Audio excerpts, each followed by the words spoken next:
Bienvenidos al seminario número 11 de la segunda cátedra de Microbiología y Parasitología de la Universidad de Buenos Aires de la Facultad de Medicina.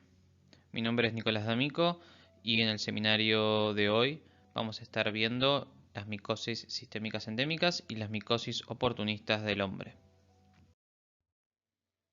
Vamos a comenzar con el grupo que pertenece a las micosis sistémicas endémicas o micosis profundas, también llamadas. Estas micosis básicamente corresponden a un grupo de enfermedades infecciosas causadas por hongos filamentosos presentes en el ambiente. Acá podemos ver los géneros más importantes causantes de estas micosis sistémicas, estas micosis profundas, ¿sí? Vamos a detenernos brevemente acá, pero de manera importante, para poder destacar al menos unos 5 aspectos generales que hacen al común de todo este tipo de enfermedades causadas por hongos. Más allá de mencionar a los 4 géneros más importantes, de los cuales los 3 primeros son los que abundan o están presentes en el ámbito de nuestro país, vamos a tratar de comparar, ¿sí?, marcando ciertas similitudes de relevancia entre todo este grupo de agentes infecciosos. El primero tiene que ver con la vía de ingreso, ¿sí? Principalmente es la vía de ingreso de estas micosis es por vía respiratoria, por vía inhalatoria, mediante la aerosolización de las esporas o básicamente de los elementos de diseminación de estos hongos, como pueden ser, por ejemplo, estos elementos de fructificación llamados conidios, que ustedes han visto en clases anteriores. Son, digamos, algunas de las vías de ingreso más importantes. También se encuentra descripta a veces la vía de ingreso al cuerpo traumática, ¿sí?, la penetrante por algún tipo de lesión, ¿sí?, superficial a profunda, pero es principalmente la vía inhalatoria y el aparato respiratorio la puerta de entrada de todo este grupo de hongos. En segundo lugar, destaco justamente la característica de la endemicidad de todos estos hongos. Básicamente la endemicidad alude a la presencia en la naturaleza que se limita a un ambiente geográfico en particular y que por ende no se encuentra por fuera de este ambiente. Esto corresponde a ciertas características de los distintos espacios que estoy describiendo en relación a la temperatura, a la acidez o distintos componentes del suelo que puedan tener en sus variedades que hacen a la persistencia y subsistencia de estos hongos en estos suelos. En tercer lugar, ¿sí?, voy a nombrar una característica de relevancia en el grupo de las micosis sistémicas endémicas, que es el aspecto del dimorfismo. Todos estos hongos son dimórficos, es decir, el dimorfismo es un fenómeno por el cual un hongo puede pasar de una forma micelial o una forma filamentosa, si así lo quieren decir, a una forma levaduriforme, es decir, de levadura, y viceversa.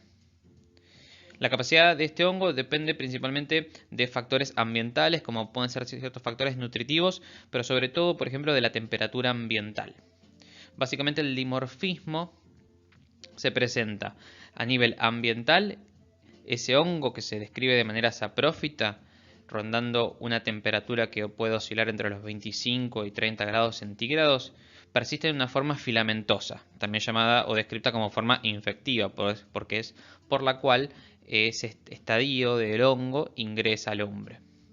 Y posteriormente, una vez que se produce la micosis, es decir, que se produce el ingreso del hongo al cuerpo humano, a la temperatura habitual, entre los 35 y 37 grados, 37.5 grados, se expresa la forma parasitaria de este hongo, que es una forma levaduriforme, que es la forma invasiva. En cuarto lugar, el aspecto general de todas estas micosis tiene que ver con que las infecciones que generan mayoritariamente se dan de forma asintomática. Es decir, que para padecer las enfermedades que pueden causar, generalmente el individuo, el huésped, corre con la desventaja de poseer algún factor predisponente que permita el desarrollo de la enfermedad. De esta manera, en los individuos asintomáticos, en los individuos inmunocompetentes, sin factores predisponentes de bases que habitan habitualmente y durante la mayor parte de su vida en los suelos en los cuales están presentes estos hongos, tienen el aspecto o la característica de presentar, digamos, una cero prevalencia en estas personas residentes de estas áreas.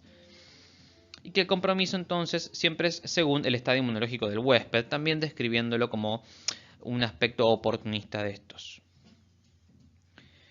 En quinto lugar, algo general en relación al diagnóstico de estas micosis es que pueden suceder, el diagnóstico se puede, digamos, organizar de manera directa, así a partir de técnicas de diagnóstico directo, en donde se destaca principalmente el cultivo de estos hongos.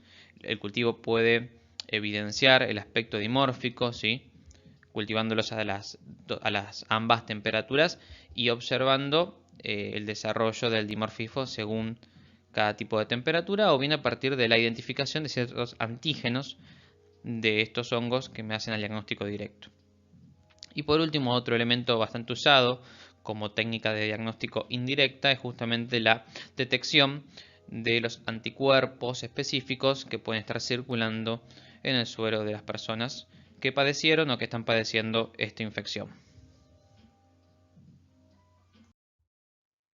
Bueno, ahora sí, comencemos por la histoplasmosis, esta infección causada por el hongo Histoplasma capsulatum. Al principio de cada una de estas enfermedades vamos a estar mencionando justamente la zona endémica, ahora que conocemos la significancia de este término, a la cual pertenece cada uno de estos hongos, las cuales son distintas según el área que mencionemos de nuestro país. En la histoplasmosis, las zonas de relevancia en las cuales está presente principalmente este agente es todo lo que involucra a la provincia de Buenos Aires y La Pampa, en esta región llamada la Pampa húmeda. Es cierto que los reportes de histoplasmosis se realizan generalmente a lo largo de todo el país, y esto puede tener que ver con el aspecto dinámico que tiene el clima y justamente la variación de las distintas regiones a nivel de la temperatura, de las precipitaciones y demás aspectos climáticos que con lo largo del tiempo irán cambiando, pero en principio estas van a ser las áreas principales en las cuales se va a hallar el histoplasma. Justamente el histoplasma capsulatum en su variedad llamada capsulatum es el agente etiológico de esta enfermedad. Esta enfermedad se conoce hace mucho tiempo y siempre se las ha vinculado a las excretas, ¿sí?, a las heces de ciertos animales como son los murciélagos y algunas aves, entre ellas las palomas, ¿sí?, de ser una enfermedad de riesgo ocupacional, es decir, vinculadas a ciertos labores, a ciertos trabajos, principalmente todos aquellos que puedan ser desarrollados en las áreas ya mencionadas, en lugares de características húmedas, de características oscuras, ¿sí?, que son las características, digamos, o condiciones ambientales que favorecen la esporulación de este hongo, que en su fase saprofítica o micelial, estos elementos llamados macroconidios, ¿sí?, en el caso del histoplasma, que son productos de el talo de fructificación en su variedad de tipo asexuada externa, están presentes en estos suelos con alto contenido de nitrógeno, con alto contenido de fósforo, otro aspecto que hace justamente a el guano de las palomas, el guano de los murciélagos, y que mediante justamente la aerosolización, ¿sí?, a la capacidad de poder ser levantados en el aire mediante los movimientos de la tierra, del suelo, de los elementos en los cuales puedan estar depositados, es que los conidios ingresan justamente por inhalación. En estas dos imágenes justamente se ven tanto a nivel microscópico como a nivel cultural en la foto A las características morfológicas del histoplasma capsulatum. Una vez que estos elementos conidiales son inhalados y alcanzan los territorios más distales de las vías respiratorias inferiores, ¿sí?, son fagocitados por los macrófagos alveolares.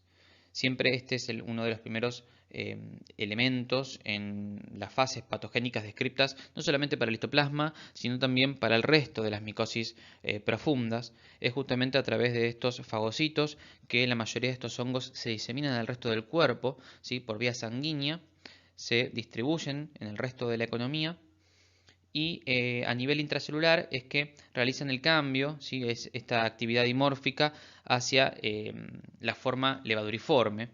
Esta mutación, esta regulación genética de su conformación macroscópica, microscópica, tiene que ver con la posibilidad de otorgarle mayor capacidad de virulencia. La levadura es más virulenta en general que el mismo hongo en su fase micelial, porque justamente tiene la capacidad de expresar distintos y más cantidad de factores de superficie, y a su vez tiene la posibilidad digamos, eliminar al medio extracelular elementos que colaboren a la virulencia, al daño, a la diseminación, a la patogenicidad en general. Existen antígenos de superficies. En el caso del histoplasma hay varios tipos de glucanos presentes en la pared. Distintos tipos de glucanos pueden tener distintos grados de virulencia. Por ejemplo, está mencionado el 1,3-alfa-glucano, que es un elemento conocido capaz de disminuir la concentración del factor de necrosis tumoral alfa como citoquina proinflamatoria y generar un down regulation en general de la respuesta inmunitaria del huésped. Es así que se propone que la diseminación se ve favorecida por estos mecanismos y la llegada a los órganos profundos de la economía, como pueden ser distintos órganos del sistema retículo endotelial. Mencionamos el vaso, mencionamos la médula ósea, los distintos ganglios, el hígado e incluso las glándulas suprarrenales pueden ser comprometidas en la enfermedad causada por este hongo, tanto tomando un órgano puntualmente, generando la alteración, la insuficiencia evolutivamente de este órgano puntualmente, o bien teniendo una afectación, digamos, de más de un órgano, con una enfermedad obviamente de mayor gravedad en su expresión. Pasamos ahora un poco a lo que es la clínica, la expresión clínica de la histoplasmosis. Básicamente la clínica de esta enfermedad depende fundamentalmente de dos cosas. Uno es, como veníamos mencionando, el estado inmunológico del paciente. Y en segundo lugar, estas micosis también pueden depender en su expresión en relación a lo que es el inóculo y la virulencia en sí del hongo.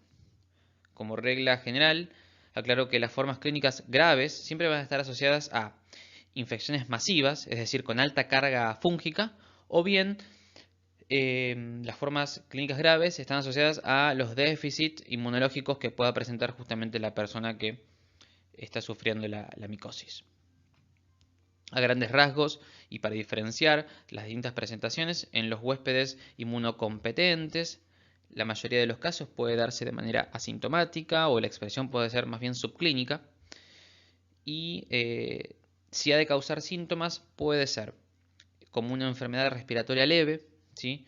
No es común que las micosis sistémicas endémicas generen una clínica predominante a nivel del tejido que representa su puerta de entrada, es decir, el respiratorio, sino que más bien la expresión clínica es producto de la diseminación del hongo, pero puede darse que la afectación inicialmente sea respiratoria, en el caso de los sintomáticos e inmunocompetentes de manera leve, o a nivel de la expresión de las microepidemias, es decir, un grupo de personas que en un mismo momento y en un mismo lugar toman contacto con el hongo, generalmente al ingresar a lugares y manipular elementos que hayan estado depositados bajo la humedad, bajo la oscuridad, donde hayan por ahí albergado aves como las palomas que han defecado durante mucho tiempo. El hongo prolifera, esporula en todo este material de excreción, en toda esta humedad, y luego son inhaladas de manera masiva por estas personas que sufren consecuencias que pueden ser bastante, digamos, proinflamatorias de manera local respiratoria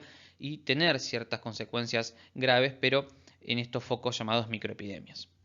Y también lo que puede suceder en los individuos inmunocompetentes son aquellas manifestaciones relacionadas a los mecanismos de hipersensibilidad que puedan producir el hongo, ¿sí?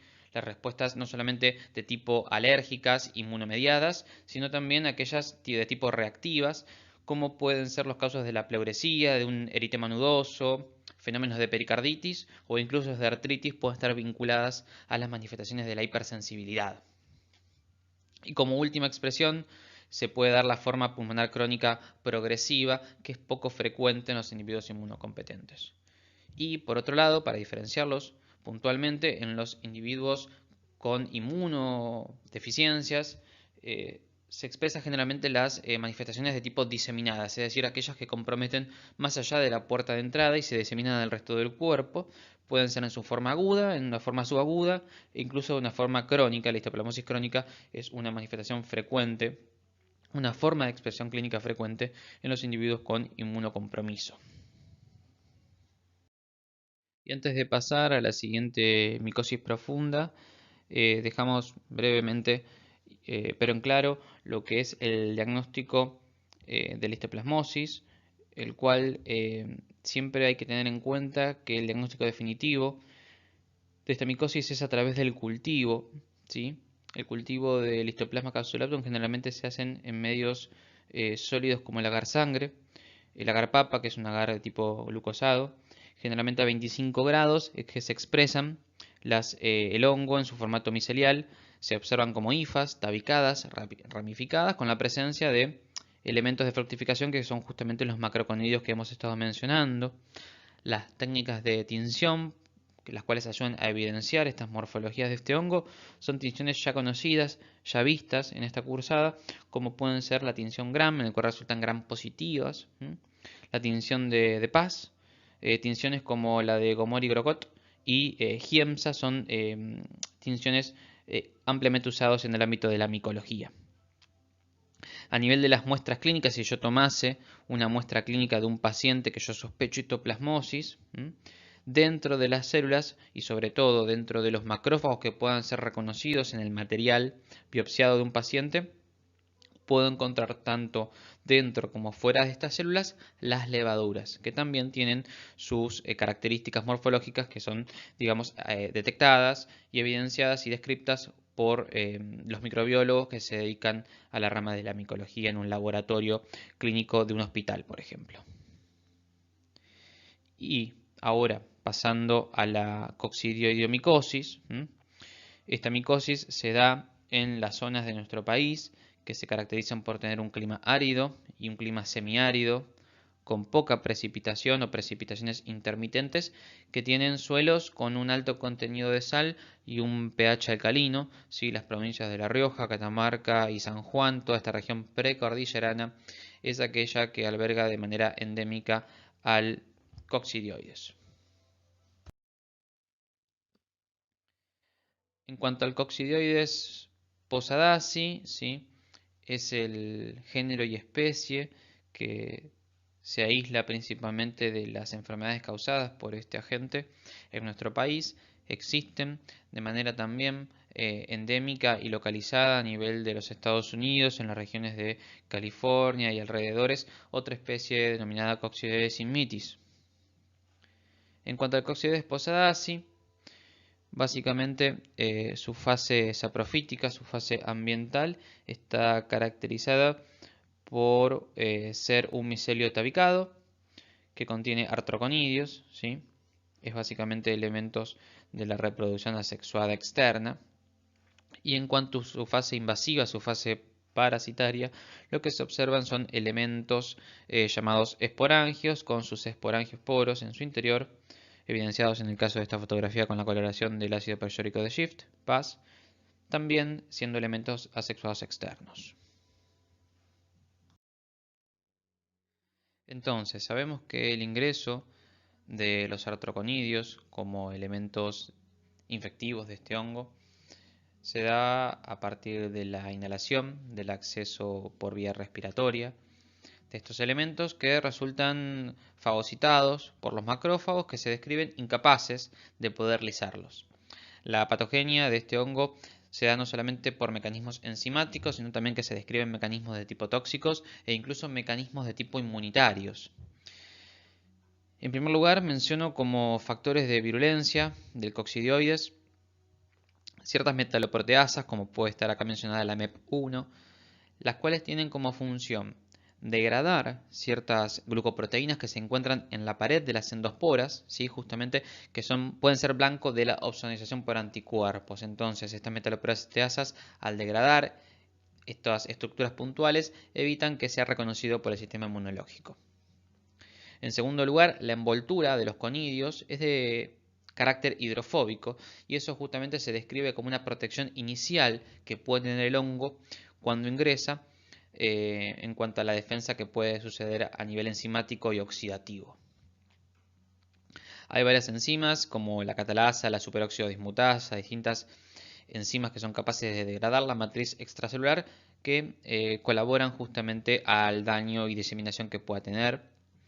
Y también en cuarto lugar menciono lo que se llama Spherule Outer Wall, ¿sí? La SOW hace referencia a la capa lipídica que tienen las levaduras una vez que se manifiesta el dimorfismo del hongo.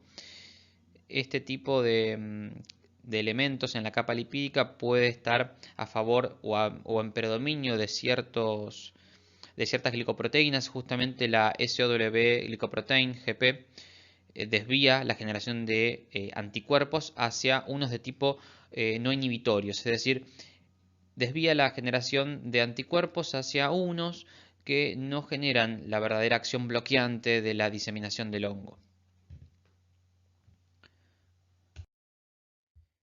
En cuanto a las presentaciones clínicas, se dice que el coccidioides es una de las micosis sistémicas endémicas más virulentas, más dañinas. La expresión primaria de la enfermedad puede ser a nivel pulmonar, leve, moderado, grave. Sumar manifestaciones reactivas como las que hemos estado mencionando en la histoplasmosis y como expresión rara primaria la forma cutánea. En cuanto a la expresión secundaria, es decir, la dada por la diseminación local del hongo, puede darse la manifestación pulmonar crónica, no tan frecuente, y mucho más importante y de relevancia clínica son aquellas diseminaciones y compromiso sistémico que pueda generar el hongo una vez que genera fungemia, que pasa sangre y digamos metastatiza a cualquier órgano, y lugares de impacto importantes son aquellos que comprometen el encéfalo a través de la inflamación de las distintas capas de la meninges, o bien en sus formas generalizadas, pudiendo abarcar cualquier órgano del sistema reticuloendotelial, por ejemplo, o en su forma cutánea crónica. Acá lo que vemos son dos imágenes, una que es básicamente una fotografía de una placa de cultivo de coccidioides y otro que es una fotografía de una microscopía, luego de aplicar hidróxido de potasio al 15% a partir de una muestra clínica de un nódulo cutáneo. ¿Sí? Entonces, en las distintas muestras en las cuales se pueda aislar de manera microscópica, reconocer el coccidioides en esa muestra clínica, generalmente se describen como esférulas con una doble pared, eh, con acción refráctica, y se observan endosporas en su interior. Muchas veces, según el tipo de nivel de bioseguridad que pueda tener un laboratorio, no está recomendado el cultivo por ser un organismo bastante riesgoso y virulento. Bueno, ahora pasamos a la última micosis profunda de la clase de hoy, la paracoccidioidomicosis. Este hongo básicamente lo que requiere para estar presente en su área endémica es la humedad y la acidez. Justamente el paracoccidioides se aísla de estos suelos de clima tropical y subtropical, muy asociados a nivel de la naturaleza con los cultivos del café y de la caña de azúcar, y en nuestro país comprende ciertas provincias del área de la Mesopotamia, como pueden ser Santa Fe, Corrientes, Formosa, también regiones de las provincias de Misiones y del Chaco. Algunos de los factores de virulencia que se destacan en la patogenia, en el daño que puede generar el Paracoccidioides brasiliensis, género y especie causantes de esta enfermedad, son el 1,3 beta-glucano de pared y la proteasa, la GP43. Esta proteasa es capaz de hidrolizar la sustancia colágeno y elastina, así como también favorecer y garantizar la adhesión a la matriz extracelular como parte de mecanismo de aseguramiento de la invasión y diseminación de este hongo una vez que toma contacto con el cuerpo. Las presentaciones clínicas de esta micosis pueden ser no solamente a nivel pulmonar en sus formas agudas y crónicas, sino también a nivel diseminada Y cuando hablamos de nivel diseminada, es frecuente la afectación mucocutánea a través de la generación inicial de úlceras a nivel de la piel y de las mucosas respiratorias, sobre todo utilizando como lugar de ingreso las fosas nasales, ¿sí? Que es una de las áreas que principalmente y primeramente afecta el paracoccidioides, con la posibilidad de ir progresando básicamente por contigüidad y daño hacia el interior de estas regiones, llegando a tener compromisos a nivel neurológicos. En lo que hace al reconocimiento de este hongo, a nivel microbiológico, su fase parasitaria, es decir, su fase levaduriforme, está caracterizada por un tamaño que varía entre 10 a 60 micrones, ¿sí? Los elementos son o se describen como levaduras multigemantes y multinucleadas. Este aspecto de ser multigemantes es básicamente porque los blastosporos o las conillas se disponen alrededor de una región central, dando este aspecto de rueda de timón. En cuanto a su fase saprofítica, ¿sí? Este micelio o filamentos se describen como con doble pared. La pared interna es más bien una pared con sustancia o elementos amorfos, con quitina gruesa, y la pared externa es más de tipo fibrilar. Bien, ahora vamos a pasar al segundo y gran e importante grupo de infecciones causadas por hongos de esta clase, las micosis oportunistas. Las micosis oportunistas son un grupo de infecciones causadas por hongos que se hallan en el ambiente o en regiones anatómicas del ser humano que afectan a personas principalmente con defectos en su inmunidad. Los defectos en la inmunidad de estos pacientes pueden ser no solamente inmunidad de tipo celular, sino también inmunosupresión de tipo humoral. También se dan en pacientes que sufren algún tipo de inmunosupresión por fármacos, sean corticoides u otros inmunosupresores. También se dan en pacientes receptores de trasplantes. Y como otro aspecto relevante a tener en cuenta, las micosis oportunistas, digamos, la expresión de la enfermedad que pueden causar, también se pueden dar en pacientes que se encuentran cateterizados, es decir, que la barrera a las cuales el hongo, digamos, no tiene que enfrentarse es justamente la barrera cutánea o la barrera mucosa, justamente porque tienen algún dispositivo, algún elemento, como puede ser un catéter intravascular, entre otros, que le permite un pasaje directo y sin enfrentar estas barreras anatómicas del hombre. Las micosis oportunistas, como regla general, pueden ser tanto cutáneas como subcutáneas e incluso sistémicas. Estas últimas tienen una alta mortalidad en las personas. Enumero algunas de las micosis oportunistas más frecuentes y que vamos a estar desarrollando en lo que queda de esta clase. La candidiasis, ocasionada por el género Cándida, principalmente por Candida albicans, es una de las micosis oportunistas que más deben conocer porque es una de las que más frecuentemente se van a enfrentar en su práctica médica. El grupo de micosis llamadas cigomicosis, la criptococosis, causadas por el Cryptococcus neoformans, la aspergilosis, la neumocistosis, y también menciono, digamos, para no dejar afuera, al grupos de las hialoifomicosis causadas por los hongos hialinos, como puede ser tanto la basidiomicosis, el aspergillus ya mencionado, e incluso la fusariosis causada por el género Fusarium. Y así como menciono los hongos hialinos, menciono también a los hongos de matiáceos o pigmentados, básicamente gracias a la presencia en alta cantidad de la melanina, que son el grupo de la feufomicosis, causadas por los géneros bipolaris, Wangiela e incluso alternaria. No las vamos a estar mencionando, pero son micosis oportunistas a tener en cuenta.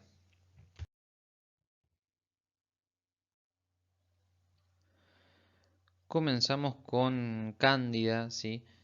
Este hongo, este género fúngico compuesto por varias especies, a recordar Candida albicans, Candida glabrata, Candida krusei, Candida parapsilosis, son algunas de las especies que más frecuentemente se ven como patógenas en el hombre. La candidiasis está causada justamente por estas levaduras, de origen principalmente endógeno y oportunistas, donde la más frecuente y relevante es Candida albicans. Si bien ustedes conocen o han estado leyendo o escuchado las clases que hacían referencia a la candidiasis como una micosis que se expresa a nivel cutáneo, la candidiasis diseminada o en su expresión relacionada al oportunismo en los pacientes con factores predisponentes es una entidad infecciosa bastante severa, la cual tiene alta tasa de mortalidad si no se instaura un tratamiento antifúngico. La candidiasis en su expresión de oportunismo puede ser nuevamente no solamente localizada, sino también diseminada. Puede ser de compromiso agudo o de evolución crónica. Puede estar afectando no solamente la piel, sino también las mucosas y progresar hacia los órganos internos. Los mecanismos pueden ser mecanismos inflamatorios, pueden ser mecanismos que generen supuración o incluso expresión granulomatosa. Los factores predisponentes que hacen a la candidiasis tienen que ver con alteraciones locales en relación a la humedad, a la presencia de prótesis en las personas y heridas o quemaduras, sino también a factores predisponentes como de ciertas enfermedades metabólicas como lo es la diabetes y la obesidad. Las personas con enfermedades neoplásicas, es decir, enfermedades oncológicas o tumorales, son pacientes predisponentes a este tipo de enfermedades. La inanición, el síndrome de la inmunodeficiencia adquirida y después pacientes que han sido sometidos a ciertas cirugías, mayores sobre todo, y que han sido expuestos a cateterismos, son pacientes que pueden sufrir de infecciones por este género de hongo. Recordemos que la pared de cándida está compuesta por varios elementos, entre ellos el betaglucano, el manano, la quitina, proteínas y varios tipos de lípidos. Que cándida es flora comensal, no solamente del tracto gastrointestinal en el humano, sino también está presente en la mucosa bucal, en la mucosa vaginal y es también flora de las regiones de piel periorificial sobre todo. En cuanto a la patogenia de cándida, lo principal y primer fenómeno a ocurrir como parte de su patogenia es la adherencia a las células. ¿Sí? La adherencia a las células está llevada adelante gracias a los mananos, proteínas, incluso la quitina es la que promueve este fenómeno primario. Las enzimas proteolíticas como proteasas o fosfolipasas colaboran a la ruptura y exposición de ciertas regiones de la matriz y células que promueven que este hongo se establezca y se adhiera a las superficies.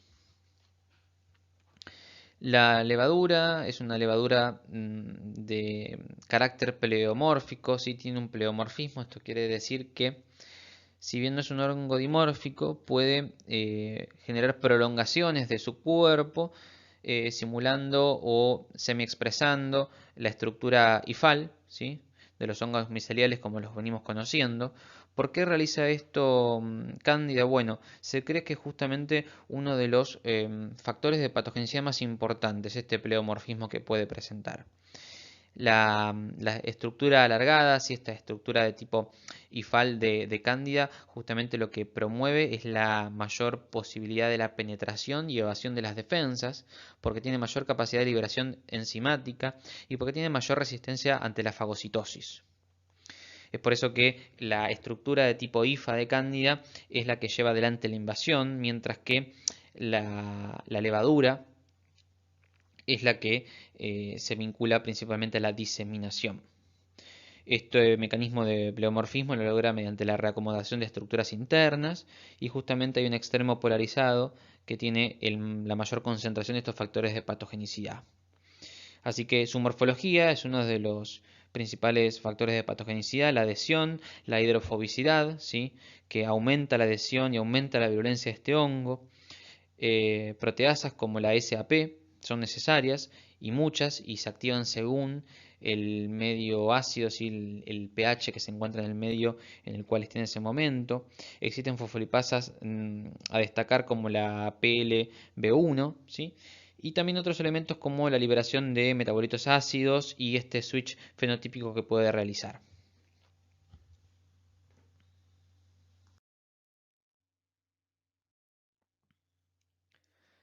Cándida también es un microorganismo capaz de generar biofilms o biopelículas, y esto es un aspecto importante en cuanto a su patogenia, porque representa un mecanismo importante de resistencia y establecimiento en ciertas regiones anatómicas, sean o no protésicas, y partes del cuerpo que promuevan la subsistencia de cándida en cuanto a su infección.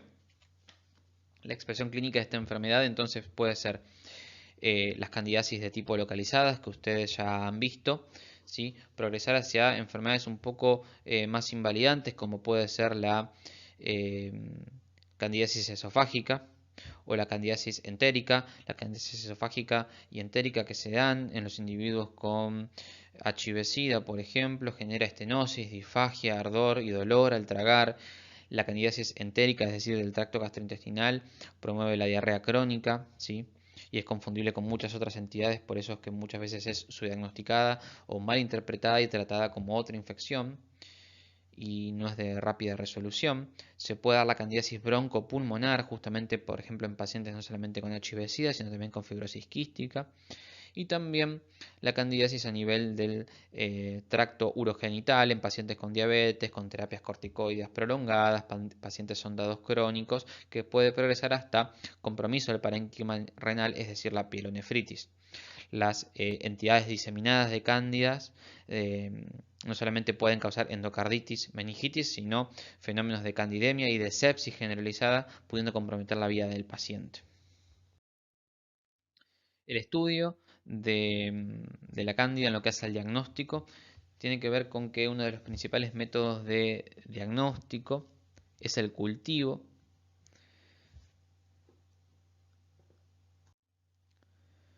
Cándida desarrolla en cultivos a temperatura ambiente, en medios habituales como puede ser una garza buró. Existen medios específicos y diferenciales como el Chroma-Agar, el cual lo que hace es diferenciar eh, las distintas especies del género Cándida. Se realiza a partir de la observación justamente de las levaduras y las pseudohifas que puede presentar. Candida albicans versus las demás especies de cándidas pueden ser reconocidas, ya que Candida albicans presenta los llamados filamentos en suero, que se generan luego de la incubación y producen estos tubos germinales en aproximadamente 2 a 4 horas, versus el resto de las cándidas, que tardan mucho más en producir este tipo de tubos germinales o filamentos en suero. Después, los cultivos en agar harina de maíz, en agar arroz, agar papa, zanahoria, ¿sí? Que se realizan en tubo. Básicamente el hongo luego se fragmenta, se tiñe y se observa, y manifiestan estas pseudohifas y blastosporas con clamidiosporos, que son característicos del género albicans, del género y especie Candida albicans.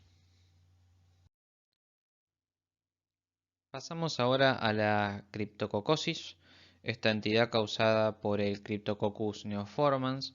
Básicamente se reconocen, y en toda la literatura médica se dedica el tiempo al estudio de 3 variedades llamadas Cryptococcus neoformans variedad Gruby, el Cryptococcus neoformans variedad Neoformans y el Cryptococcus neoformans variedad Gatti.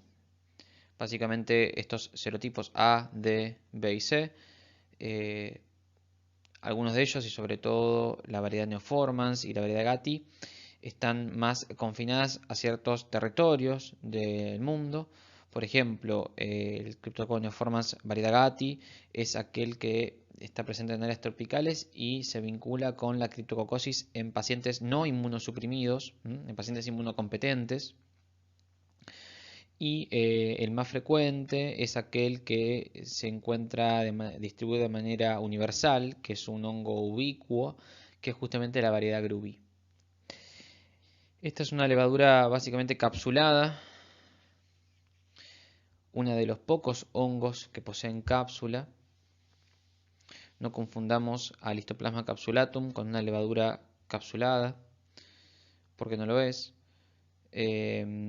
es justamente a partir de la diseminación por la proliferación y subsistencia de estos hongos en el material de excremento de ciertas aves que logró esta distribución mundial.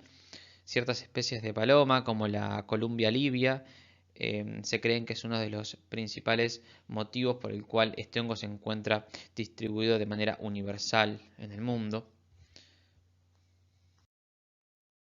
Se produce el ingreso de los basidiosporos a partir de la inhalación de estos elementos, los cuales se encuentran en el ambiente y vinculados a el excremento de aves, sobre todo el guano de las palomas.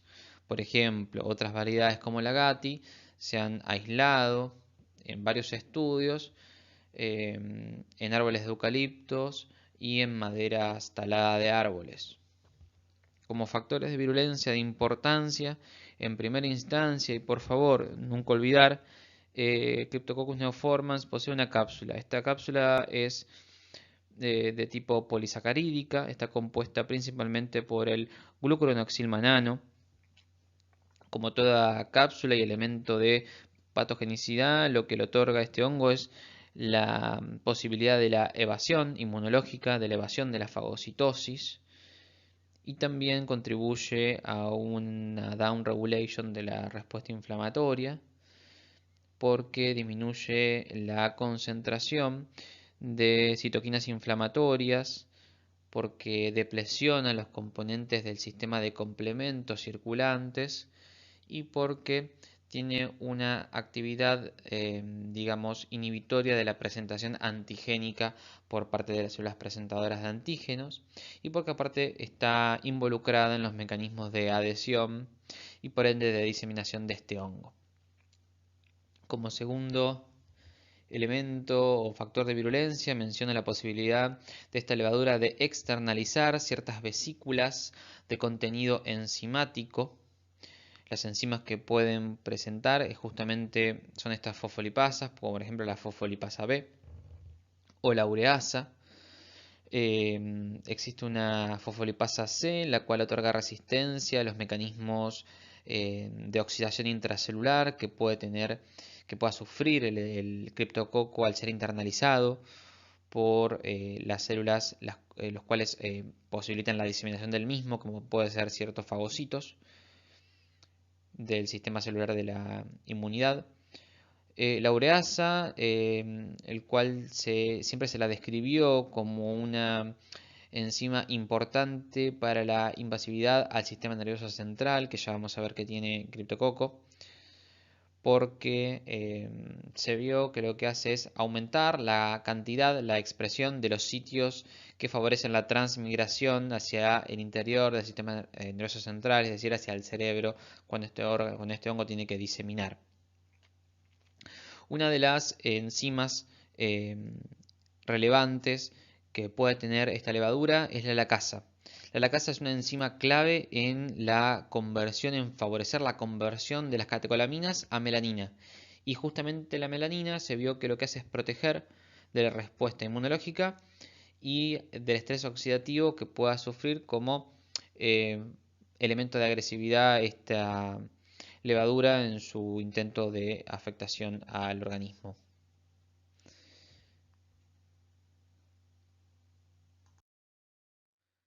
En esta imagen lo que vemos y lo que buscamos representar es el traspaso de la barrera hematoencefálica. El Cryptococcus neoformans es un hongo que tiene una afinidad especial por el sistema nervioso central y justamente, si bien no es el único territorio que es capaz de afectar, sí es uno de los órganos que más afecta y conlleva la Cryptococcosis meningia una alta mortalidad en su evolución. En varios modelos se vio que en el transcurso de una infección criptocóxica hay un aumento de los quimiotractantes en la circulación, quimiotractantes de monocitos, ¿sí? Y se vio en estos mismos modelos experimentales que existe un aumento del reclutamiento a nivel de la barrera hematoencefálica de monocitos.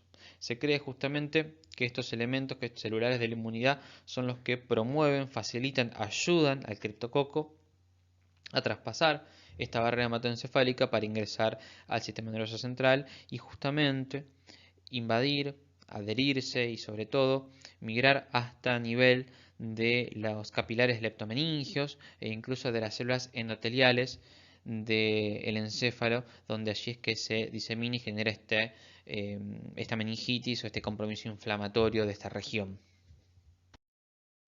Lo que podemos ver a continuación es no solamente estos elementos llamados criptococomas a nivel del parénquima encefálico, sino también la presentación pulmonar que puede darse. Recordemos que los pulmones o el aparato respiratorio es la puerta de entrada del criptococo, que no suele manifestarse de esta forma, pero que en altos inóculos puede ser que se dé una primera neumonía, digamos, reactiva, de tipo bastante inflamatoria, con infiltrados algodonosos principalmente, pero que lo más frecuente es que la expresión de la criptococosis sea por su diseminación y por su impacto en su órgano diana, que es el cerebro. También existe, como se ven en las imágenes inferiores, el compromiso cutáneo a partir de estos nódulos, ¿sí?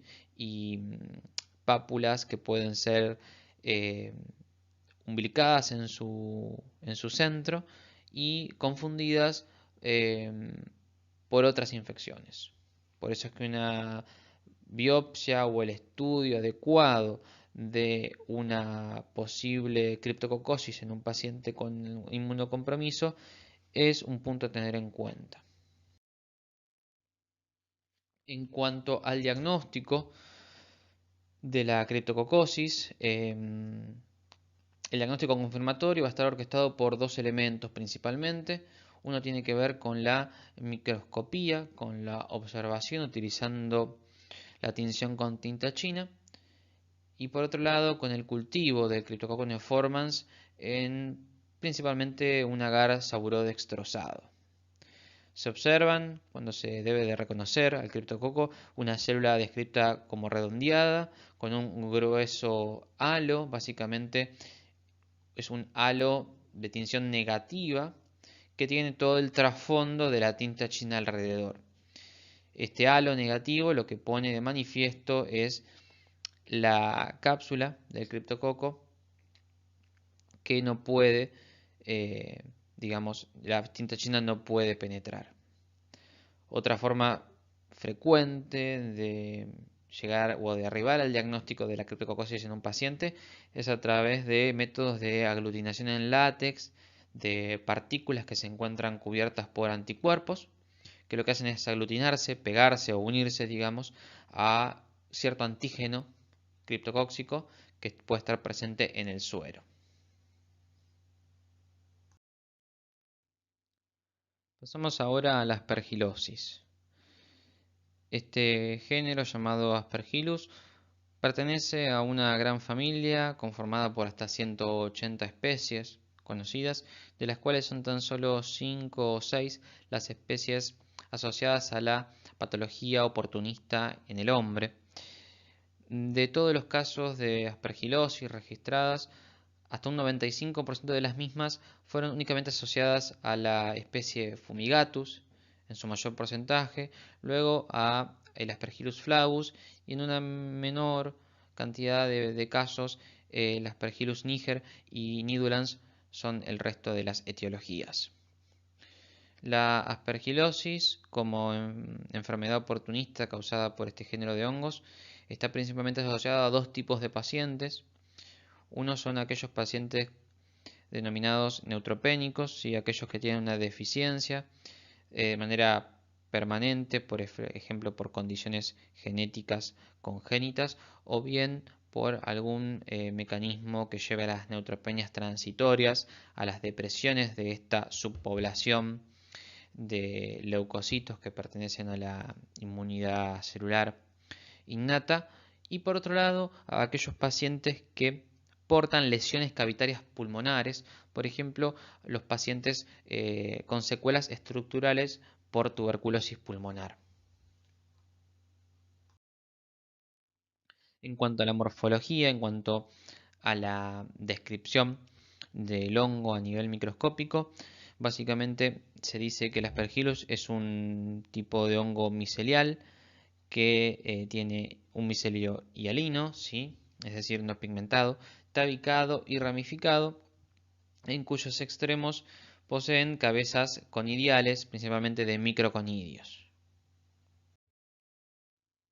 Los conidios lo que hacen básicamente es penetrar o ingresar al cuerpo por vía inhalatoria, llegan a los territorios distales, alveolares, y una de sus ventajas en el desarrollo es su rápido crecimiento, su velocidad de reproducción a la temperatura del cuerpo alrededor de 37 grados, entonces crecen rápidamente, siendo una etiología importante y potencialmente angioinvasiva, es decir, la de la invasión de las estructuras vasculares, conllevando a riesgos de necrosis por insuficiencia irrigatoria, por insuficiencia vascular y el compromiso de la circulación en estos territorios.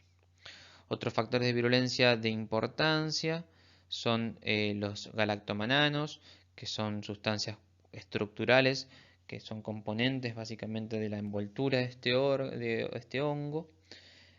Enzimas como las proteasas y la elastasa, ¿sí?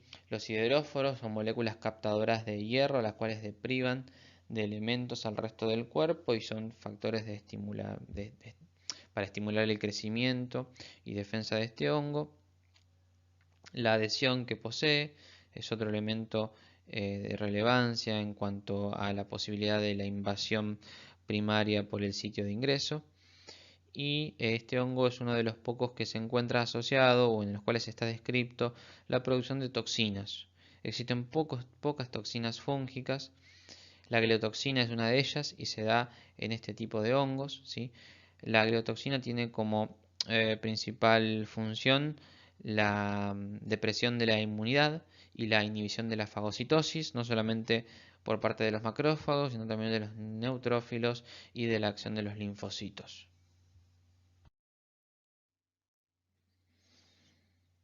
La expresión clínica dada por la aspergilosis tiene que ver justamente por la vía de transmisión, que es la vía inhalatoria, la afectación de los senos paranasales y del aparato respiratorio en general.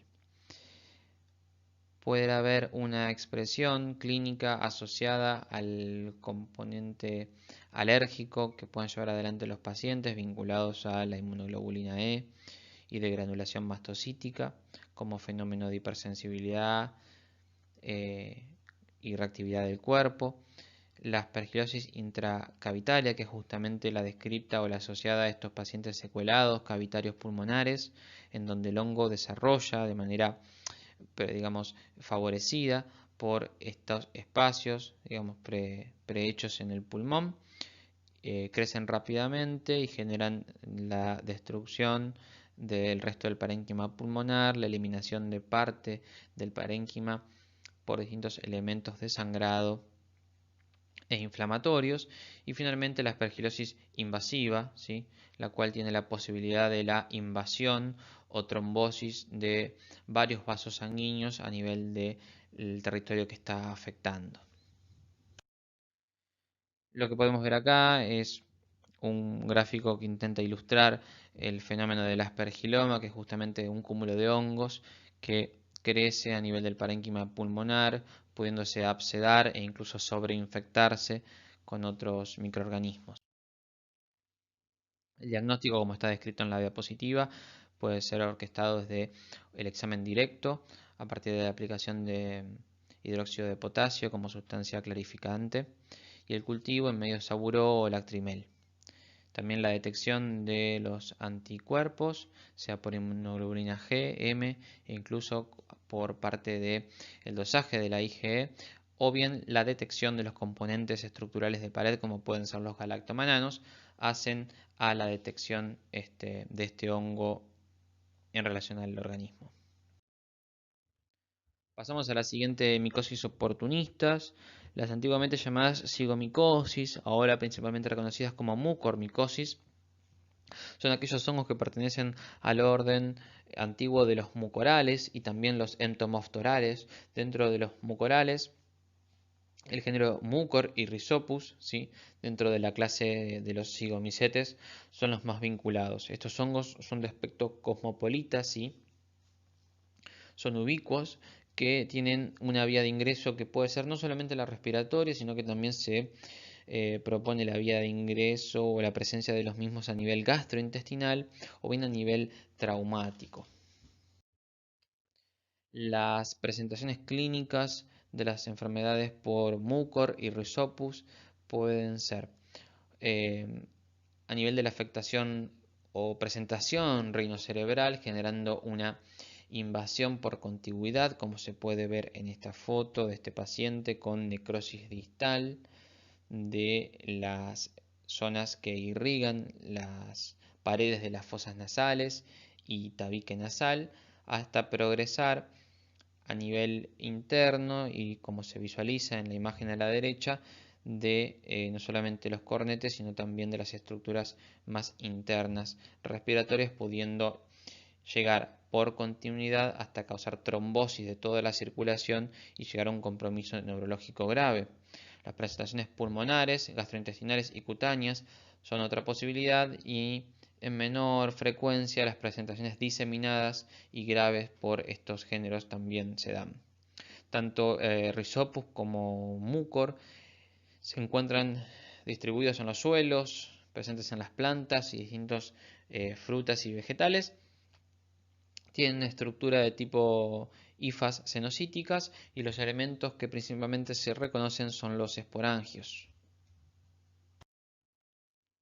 El diagnóstico se hace mediante los elementos que acá la diapositiva menciona.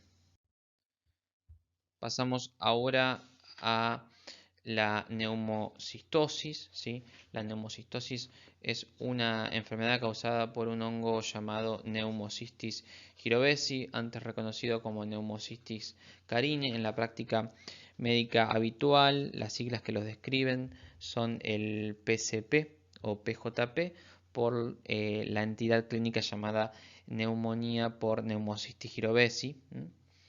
Este hongo, perteneciente al filo de los ascomicotas, fue inicialmente descrito como un parásito, incluso mencionado en la antigüedad por el Dr. Chagas de esta manera. Sin embargo, es un hongo actualmente reconocido como tal, ¿sí? Agrupado como tal, que es causante de una neumonía potencialmente mortal, el cual es tratado con antibióticos principalmente del tipo antibacterianos, y que se encuentra muy vinculado al inicio de la epidemia de la pandemia de HIV-Sida allá por el año 85-86, siendo parte de el debut de estas síndromes de inmunodeficiencia adquirida en el contexto de la epidemia de HIV. Se describe a este hongo como un elemento de portación, ¿sí? Presente de alguna manera en el aparato respiratorio de las personas, que lo que hace es aprovechar, siendo un hongo oportunista justamente, eh, las inmunodeficiencias de aspecto celular, de aspecto humoral, y es así como logra progresar, diseminar y sobre todo causar destrucción por una neumonía muy inflamatoria en estos pacientes.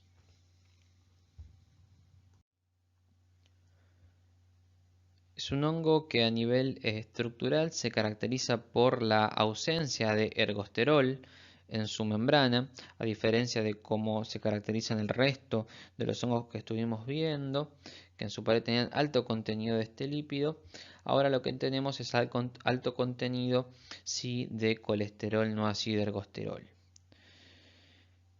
Tiene beta-glucanos, ¿sí? Que lo que hacen es inducir, estimular la respuesta inmunológica a predominio celular, y este es el mecanismo de la neumonía, que es justamente a punto de origen de este beta 1,3 de glucano de pared. La neumocitosis y su presentación pulmonar tiene principalmente dos morfologías de importancia a reconocer, que justamente hacen a su principales o iniciales descripciones como parásito se describen formas quísticas y tróficas, es decir, de trofozoitos, que si bien corresponden estos términos generales al mundo de la parasitología, se persisten en su descripción morfológica incluso siendo un hongo. Estos dos estadios, la forma quística, la cual puede contener en su interior hasta 8 formas tróficas, lo que hace es pasar de una forma a la otra a través de distintos estadios de cambio intermedios que van sumando la cantidad de núcleos hasta contener estas 8 formas tróficas. Se postula justamente que existe una reproducción de tipo sexual de algunos trofozoitos que lleva a la formación de un quiste, y este quiste lo que tendrá con el correr del tiempo es hasta 8 ascosporos, que son estructuras de tipo sexual internas. Estos ascosporos emergen luego como formas tróficas que son capaces de unirse al epitelio alveolar, sobre todo en la superficie de los neumonocitos de tipo 1.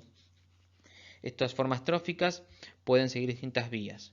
Pueden realizar una reproducción sexual nuevamente, pueden realizar simplemente la fisión binaria o generar mediante un proceso de endospurulación quistes de origen asexual que generan nuevos trofozoitos. Esto trata de representar un poco una radiografía de tórax, una placa de un paciente afectado por un probable PJP, ¿sí? Por una neumocitosis pulmonar en un paciente con HIV, con mal estatus, es decir, con baja cantidad de CD4, probablemente con alta carga viral, un paciente que está cursando la consecuencia del no tratamiento y evolución crónica de una infección por HIV en probable estadio de inmunodeficiencia adquirida.